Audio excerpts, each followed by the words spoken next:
신자로서 살아갈 때에 우리가 어떠한 모습으로 살아야지 가장 신자 될 수 있겠습니까? 하나님의 성도, 거룩한 그러한 하나님의 백성으로 살아가야 할 때에 과연 우리는 어떠한 모습으로 우리의 신앙의 인생들을 살아내시겠습니까? 오늘 우리가 묵상한 로마서 14장 1절로 12절까지의 모습은 앞서 우리가 불렀던 찬송가의 제목처럼 신자 되기 원합니다. 그 마음을 우리에게 던져주며 우리가 어떠한 모습의 신자로 살아가야 하는지 그렇게 설명해 주고 있습니다. 첫 번째로 우리가 신자 되기 위해서 우리가 가져야 하는 모습은 영적 겸손함을 가지는 모습입니다. 영적 겸손함을 갖는 모습. 오늘 말씀 1절입니다. 믿음이 연약한 자를 너희가 받되 그의 의견을 비판하지 말라. 믿음이 연약한 자라는 표현을 하고 있습니다.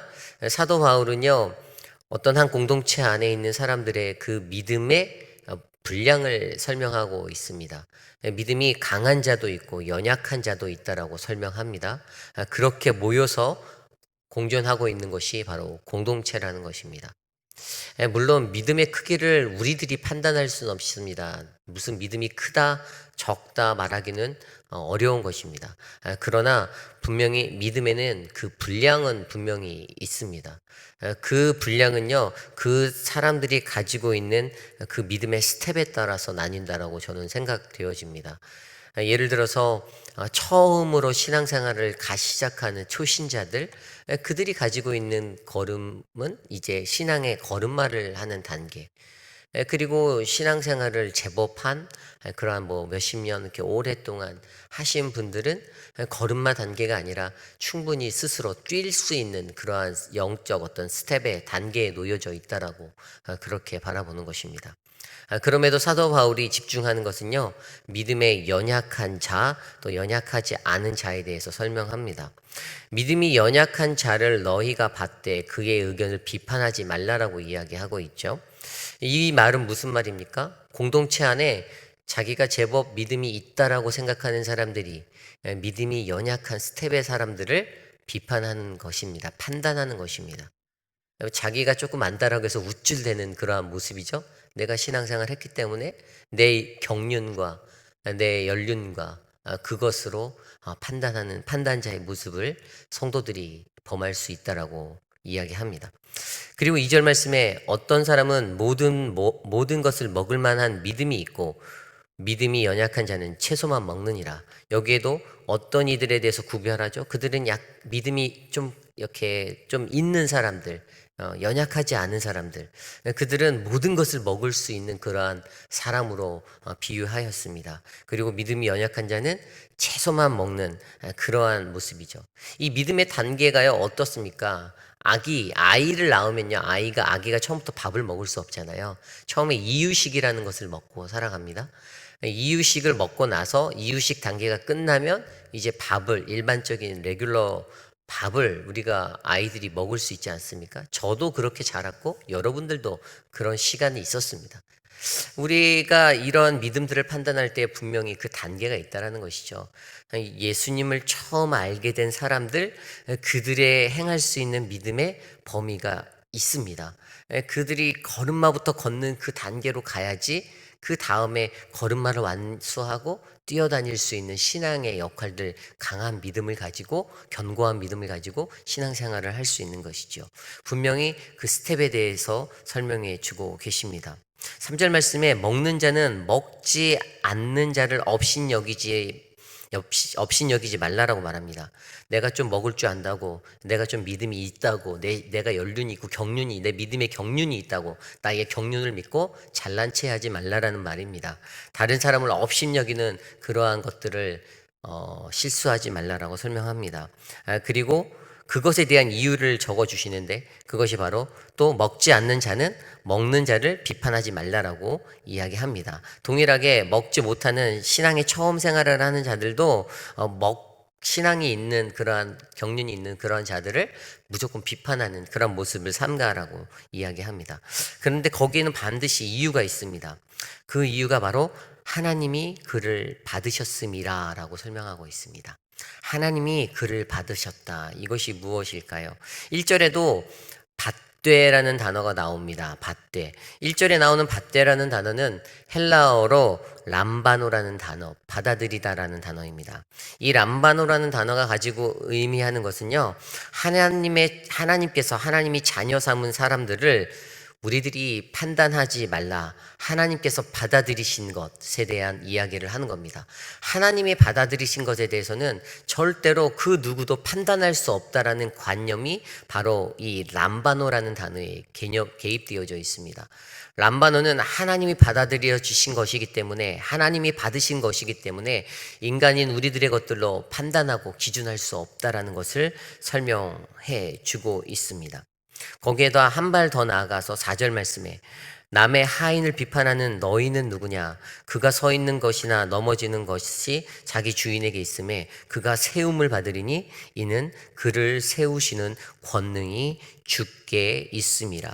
여기서도 보면 받으시는 분도 하나님이시고 세우시는 권능, 세우시는 분도 하나님이시다라는 것을 설명하지 않습니까? 여기서 결국에는 영적인 겸손을 가지는 자의 가장 핵심적인 모습은 하나님이 받으시고 하나님이 세우신다라는 원리를 이해하는 것입니다. 그러면 인간이 갖고 있는 영적 교만함의 자리를 떠날 수 있는 그러한 자리가 되는 것이죠. 인간으로서 세상을 살면서 내가 조금 안다고 내 영적 교만이 드러나는 그 모습, 그럴 때에는 우리들이 무엇을 생각해 봐야 합니까? 하나님이 받으시고 하나님이 세우심을 인정하는 내 모습인가를 돌아봐야 한다라는 사실입니다. 내가 하나님의 그 인정이 없이 그렇게 신앙생활 하려고 한다라면 자꾸만 내가 앞서지고 자꾸만 내가 받으려 하고 자꾸만 내가 세우려 하는 인생을 살게 되는 것입니다. 그때는 그게 또 하나님의 열심이 아니라 나의 열심이 돼서 세상 가운데, 공동체 가운데 드러날 수도 있다라는 사실들을 우리는 이해할 수 있습니다. 인생을 살아가는 모든 사람들이 자를 가지고 살아가죠. 그 자는 무엇입니까? 일반적으로 우리가 알고 있는 자는 어떤 길이를 측정하는 그러한 도구입니다. 어떠한 길이를 측정할 때 우리는 자를 이용해서 그 길이를 잽니다. 사람들이 가지고 있는 자는요, 내가 갖고 있는 인생의 것들, 내 것 경험에 의해서 만들어지는 그러한 자입니다. 내 마음속에서 그 자를 가지고선 누군가를 만날 때, 사람들을 대할 때, 어떤 일들을 감당할 때마다 그 자의 기준으로 상대방들에 대해서 판단하게 되고 생각하게 됩니다. 어떠한 자를 내가 가지고 살아가느냐, 이것은 우리에게 너무나도 중요합니다. 특별히 믿는 이들에게는 우리가 하나님이 받고 하나님이 세우신다라는 그 사실을 인정할 때에 그 자를 가지고서 우리의 인생 가운데 모든 사람들, 공동체 안에서 만나는 모든 이들을 대해야지 그들에게 가장 좋은 하나님의 선한 것들을 흘려보낼 수가 있는데, 그 하나님이 받고 하나님이 세우신다라는 자가 내 안에 없이 그냥 내 인생의 경험과 나를 의지하는 그 경험되어진 자로 말미암아 살아간다라면 자꾸만 우리는 인생에 있어서 남들을 비판하게 되고 영적 교만을 갖게 되는 그러한 무지함에 빠지게 된다는 사실들을 기억해 주시기를 바랍니다. 세상 속에서도요, 그러한 것들이 있지 않습니까? 어떤 문제가 있으면 그들은 사회적, 도덕적, 윤리적인 기준으로 그것들을 판단하려 합니다. 그리고 하나님의 사람들로 불리워진 우리들에게는 바로 하나님이 받고 세우신다라는 가장 정확한 기준을 갖고 살아갈 때 한 가지 더, 거기에 하나님의 말씀이라는 그 말씀의 기준으로 이것들을 판단할 수 있는 그 기준이 될 때도 있습니다. 그렇다면 간혹 가다가 우리가 그러한 질문도 던지지 않습니까? 하나님의 말씀에 나오지 않는 것들은 또 우리가 어떻게 판단해야 하나, 이런 생각도 할 수 있습니다. 예를 들어서 술이나 담배에 관한, 술에 관한 문제. 술을 마셔도 됩니까? 마셔도 되지 않습니까? 라는 질문을 던지는 사람들에게 어떠한 기준으로 이야기하겠습니까? 말씀의 기준에는 술 취하지 말라라는 단어는 있는데 술 먹지 말라라는 단어는 딱 없기 때문에 곧이곧대로 하나님의 말씀에 그 단어를 끌어서 설명해야 하는 사람들, 또 그것들만 믿겠다라고 달려드는 사람들에게 과연 우리는 이러한 문제들을 어떻게 설명할 수 있을까요? 이것에 대해서도 가장 중요한 것은요, 바로 우리가 이것들을, 이 연약한 모습들을 받는 것이 중요하다라고 오늘 말씀은 설명합니다. 믿음이 연약한 자를 너희가 받되가 의미하는 것은 그들이 가지고 있는 그러한 연약함들도 받을 수 있는 포용의 마음을 우리가 가져야 한다라는 의미도 함께 더해주고 있는 것입니다. 예를 들어서 누군가가 술을 마신다고 해서 당신은 교회에 올 수 없어, 당신은 예배 드리면 안 돼, 이곳에 오지 마라고 이야기한다면 그것은 우리가 우리의 기준을 가지고 단죄하고 정죄하는 삶의 모습이 되는 것입니다. 그들을 가지고 그들이 갖고 있는 그 행동의 모습 하나하나를 꼬집어서 그러면 안 돼라는 단죄와 정죄를 한다면 우리는 유대인들, 바리새인들이 가졌던 그 기준과 똑같은 범죄를 저지르는 모습이 되는 것이지요. 그러므로 이것들을 통해서 우리에게 원하는 것이 무엇입니까?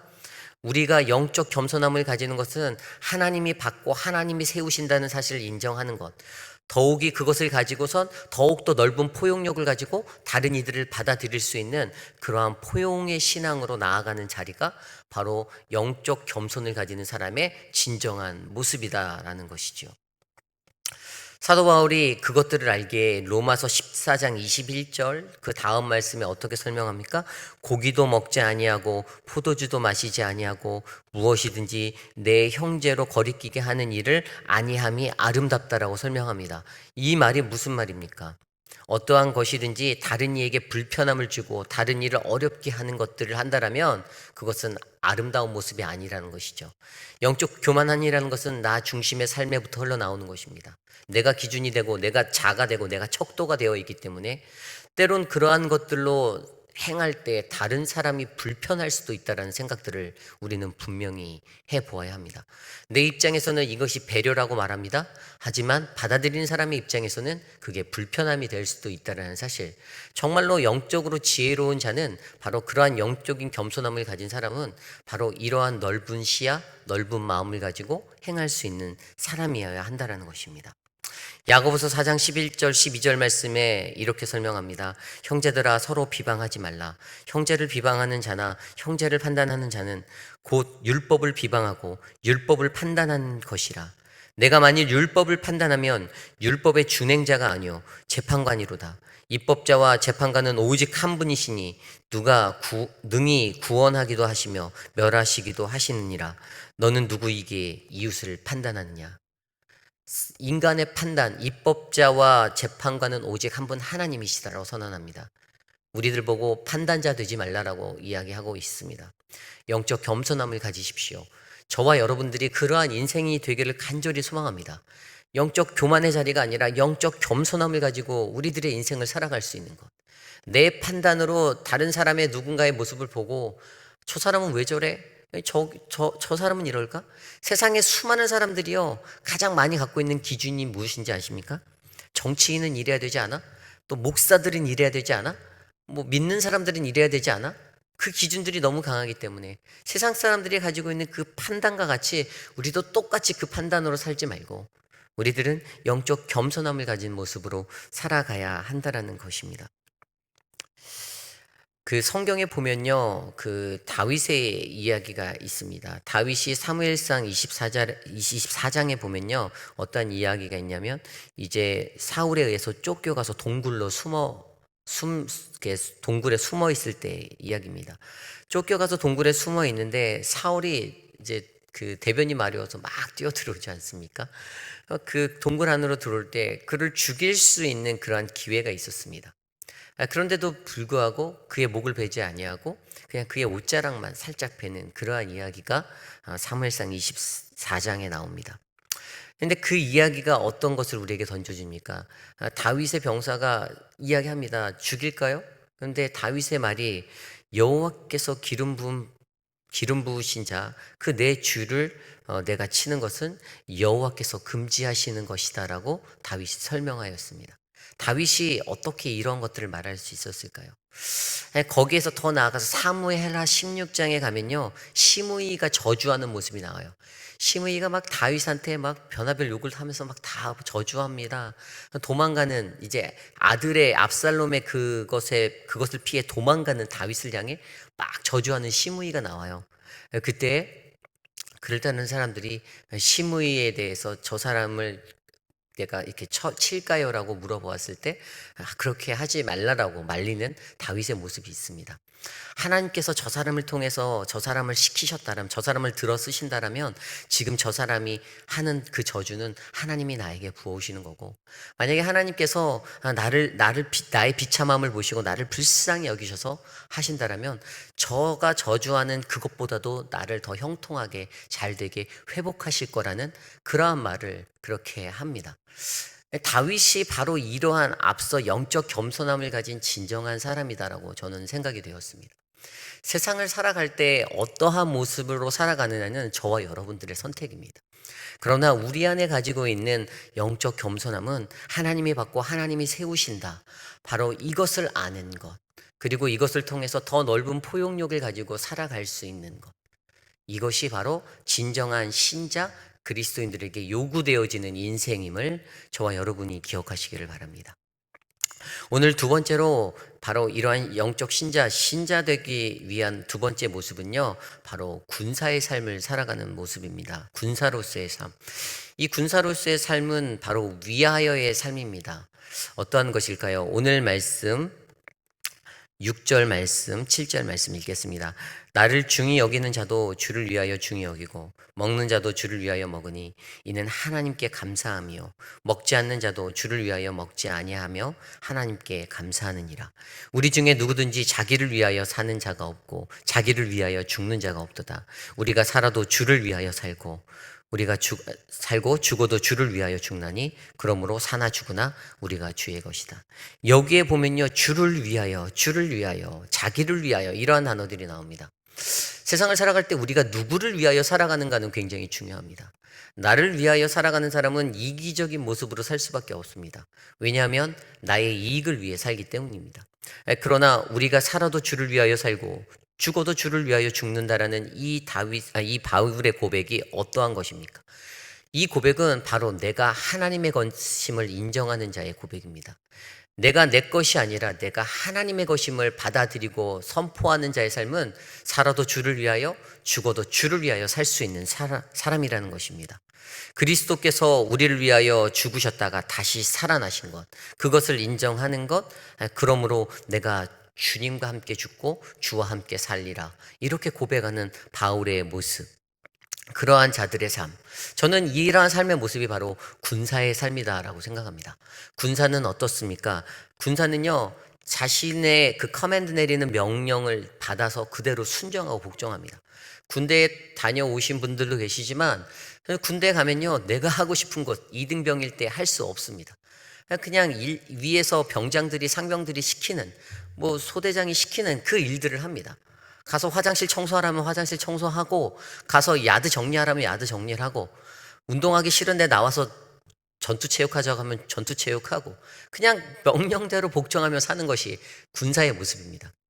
디모데후서 2장 4절 말씀에도 군사의 삶이 자기의 삶에 얽매이지 않는다라고 설명하지 않습니까? 군사의 삶은요, 오직 군사로 부르신 자를 기쁘게 하려고 거기에 집중된 삶을 삽니다. 내가 하고 싶은 거 하면서 살 수 없다라는 겁니다. 저도 군대에 다녀왔지만 군대에 있을 때 제가 2등병 때 제가 할 수 있는 거 할 수 없다라는 것들을 정말 느꼈습니다. 컴퓨터 인터넷도 하고 싶고 집에 전화도 하고 싶은데 전화할 수 있는 시간은 제한적이었습니다. 2등병일 때 딱 정해진 시간에 가서 집에 전화 한 통 하고 오는 그러한 시간들을 겪었습니다. 이것이 무엇일까요? 앞서 설명드린 대로 자기의 생활에 얽매이는 자가 되지 말아야 한다는 겁니다. 나를 위하여 살 수 없다는 것입니다. 나를 위하여가 아닌 바로 나를 부르시니, 군사로 부르시니를 위하여 살아가야 하는 모습이 바로 그러한 것이라는 것이죠. 결국에 인생을 살아가는 저와 여러분들, 우리들은 어떻습니까? 하나님 앞에 살 때 우리는 바로 이 위하여의 삶을 살 수 있어야 합니다. 군사로 부르신 자를 위하여 살아가는 그 인생, 이것이 진정한 신자로서의 삶을 사는 모습입니다. 오늘 우리는 말씀을 통하여서 진정한 그리스도인 신자의 모습이 어떠한지 두 가지로 살펴보았습니다. 영적인 겸손함을 가지는 것, 또 나를 부르신 자를 위하여 그 위하여의 삶, 군사로서의 삶을 살아가는 것. 내가 하고 싶은 거 너무나도 하고 싶지만 그것들을 포기할 줄 아는 것이 때로는 그리스도인으로서 부르신 우리들의 삶 가운데 우리에게 얼마나 요구되어지는지 아십니까? 내가 원하는 거 다 하고 주님을 따르기에는 역부족입니다. 불가능합니다. 이것들을 아는 인생이 바로 참다운 신자 그리스도인의 삶이 될 줄 믿습니다.